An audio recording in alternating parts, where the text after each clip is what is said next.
Legenda Jakatarup. Di sebuah desa di tepi hutan, di daerah Jawa Tengah, tinggallah seorang pemuda yang bernama Jakatarup. Ia dikenal sebagai seorang pemuda yang tampan dan juga rajin bekerja. Meskipun hidup sederhana, Jakatarup selalu menjalani hari-harinya dengan penuh semangat. Ia lebih suka menghabiskan waktu untuk berburu dan menjelajah ke tengah hutan. Bisa berburu seperti ini sangat menyenangkan. Jauh dari gadis-gadis di desa. Suatu hari, ketika Jakatarup sedang berburu rusa, ia berhenti di tepi sebuah sungai. Rasanya haus sekali. Untunglah ada sungai di sini.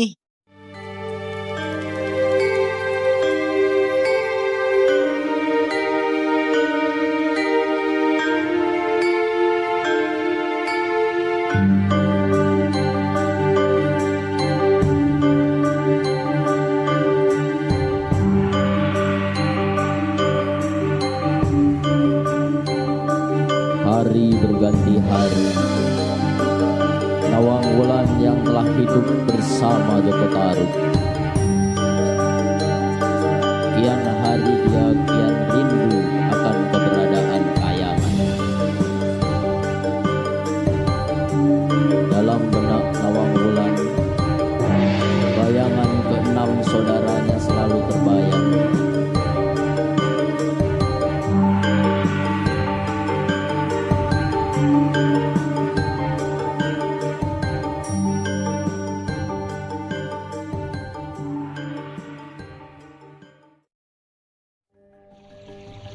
Ketika Jakatarup mendekat ke arah sungai, ia mendengar suara wanita. Suara siapa itu?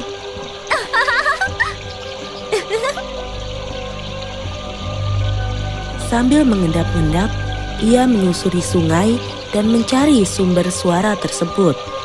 Seperti suara gadis-gadis. Tapi di tengah hutan begini. Ternyata suara tersebut berasal dari suara 7 gadis yang sedang mandi di sungai. Wah, semuanya cantik-cantik. Andai salah satunya adalah istriku. Jakatarup tidak tahu bahwa para bidadari itu adalah bidadari kayangan. Dan sesungguhnya manusia tidak bisa menikah dengan bidadari. Ia pun mulai berpikir dan mencari cara agar salah satu dari gadis itu bisa menjadi istrinya. Akhirnya ia mendapat ide. Jika selendangnya aku ambil, tentu dia akan bingung mencari. Kemudian aku bisa berpura-pura telah menemukannya. Ia mengambil salah satu selendang milik bidadari itu. Ia pun segera membawa selendang itu pergi. Sementara itu, para bidadari hendak kembali ke kayangan.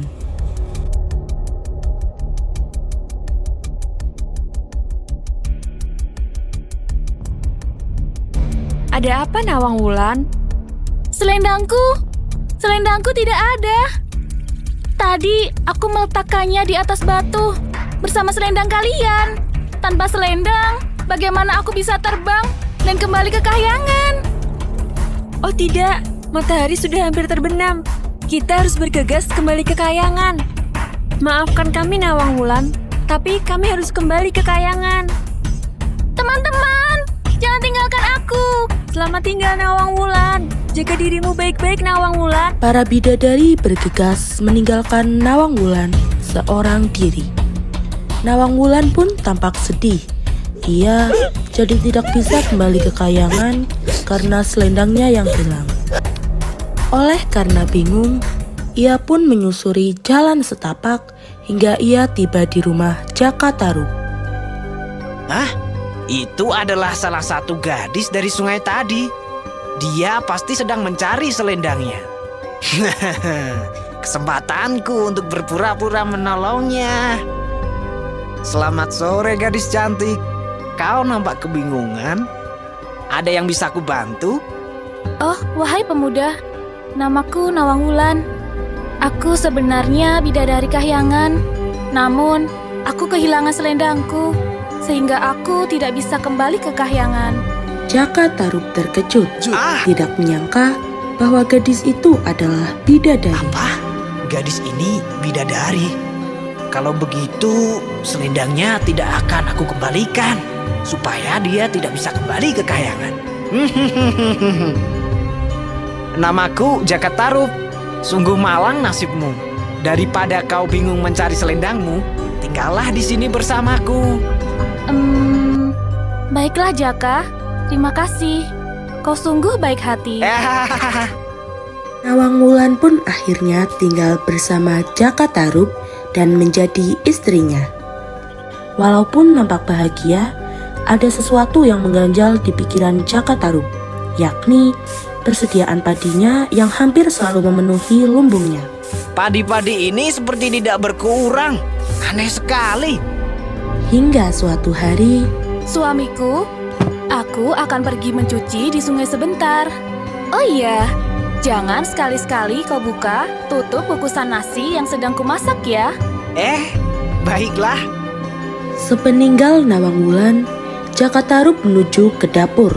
Ia hendak memeriksa nasi kukusan istrinya itu.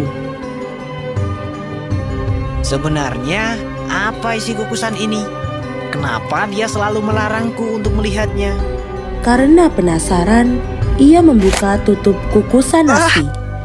Betapa terkejutnya ia, di dalam kukusan hanya terdapat sebuah biji padi. Istriku hanya memasak sebutir padi saja? Pantas saja lumbungku tak pernah berkurang. Suamiku, kenapa kau melanggar perintahku? Sebelum nasi itu matang, tidak boleh ada manusia yang melihatnya. Akibat perbuatanmu ini, kesaktianku menanak nasi menjadi hilang. Maafkan aku, istriku.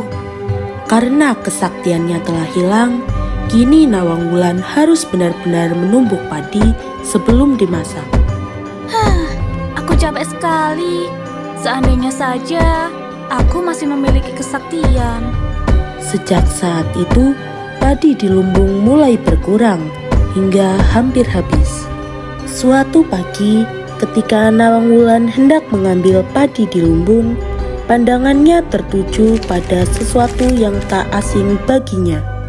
Benda itu menyembul dari tumpukan padi yang terakhir.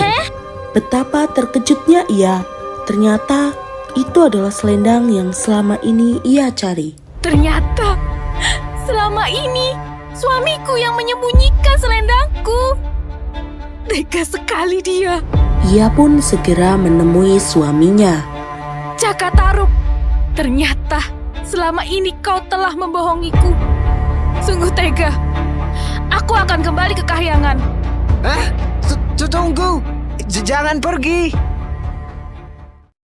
Demikianlah, Nawang Wulan pun kembali ke kayangan, meninggalkan Jaka Tarub yang penuh dengan penyesalan. Aku rindu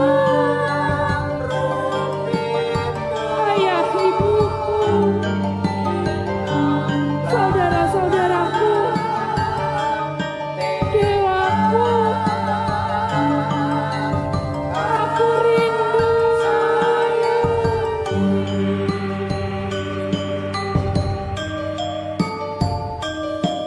Rasa rindu Nawang Wulan kian bertambah. Dia mulai penasaran kemana sebenarnya selendang yang dia miliki bisa hilang di telaga.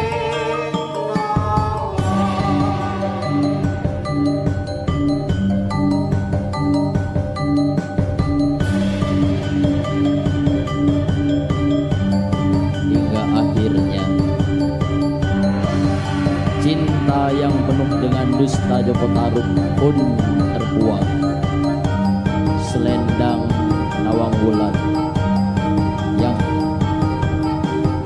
yang hilang telah ditemukan.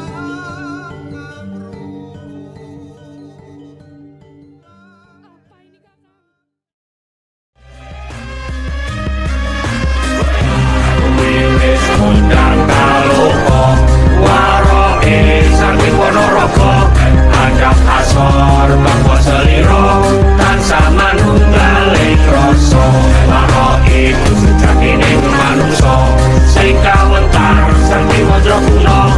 nyoto lelakuning jiwa